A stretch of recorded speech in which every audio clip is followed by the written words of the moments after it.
Assalamualaikum. Kami dari kelompok 4 yang beranggotakan Nurul Syafira, Sri Sarasasnesya, Sukma, Windy Larasati, dan Wulandari dari kelas 12 MIPA 1 akan melakukan praktikum membuktikan adanya oksigen sebagai hasil fotosintesis. Adapun alat dan bahan: 1 gelas beker, 2 tabung reaksi, 3 corong kaca, 4 hidrila, 5 air.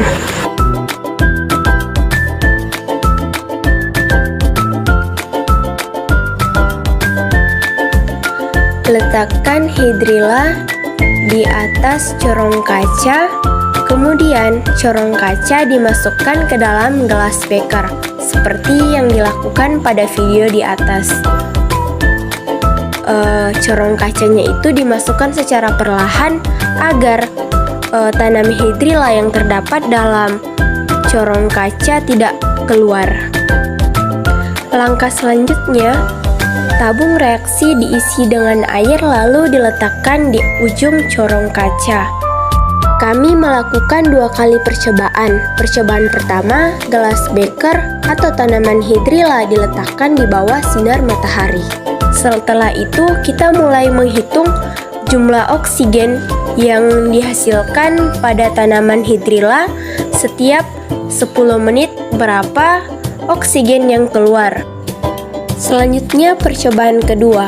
Kami meletakkan corong kaca atau tanaman hidrila di tempat teduh atau tidak terkena dengan sinar matahari. Lalu kita mulai menghitung jumlah oksigen yang keluar selama 10 menit. Hasil praktikum: tempat terpapar sinar matahari, jumlah gelembung yang dihasilkan 85 gelembung. Tempat teduh atau tidak terkena sinar matahari, jumlah gelembung yang dihasilkan 125 gelembung. Kesimpulan: gelembung yang dihasilkan pada tempat yang teduh lebih banyak berdasarkan jumlah gelembung yang muncul pada 10 menit hitungan dibandingkan gelembung yang dihasilkan pada tempat yang terkena cahaya matahari dengan hitungan 10 menit. Dari percobaan yang telah kami lakukan, terdapat kesalahan yang menyebabkan hasil dari percobaan tersebut tidak sesuai dengan yang seharusnya dihasilkan. Hal ini dikarenakan saat kami meletakkan hidrila di tempat teduh, tanpa kami sadari tanaman tersebut terkena sinar matahari, yang menyebabkan gelembung yang dihasilkan lebih banyak daripada hidrila yang diletakkan di bawah sinar matahari. Dan juga sebelum melakukan percobaan kedua, kami tidak mengganti air pada tanaman hidrila saat melakukan percobaan pertama, di mana masih terdapat sisa gelembung yang belum keluar, sehingga saat kami memindahkannya ke tempat teduh, gelembung tersebut keluar.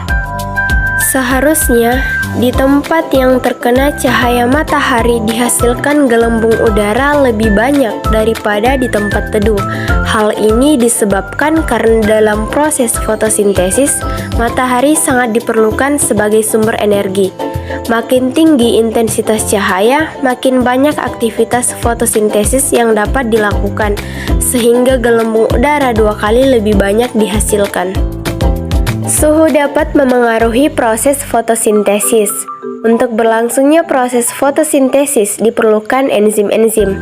Enzim dapat bekerja secara maksimal jika suhu lingkungannya optimum.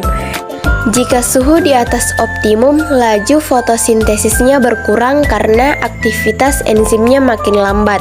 Demikian pula jika suhu di bawah optimum, laju fotosintesis akan berkurang karena aktivitas enzim juga berkurang. Sekian dan terima kasih. Wassalamualaikum.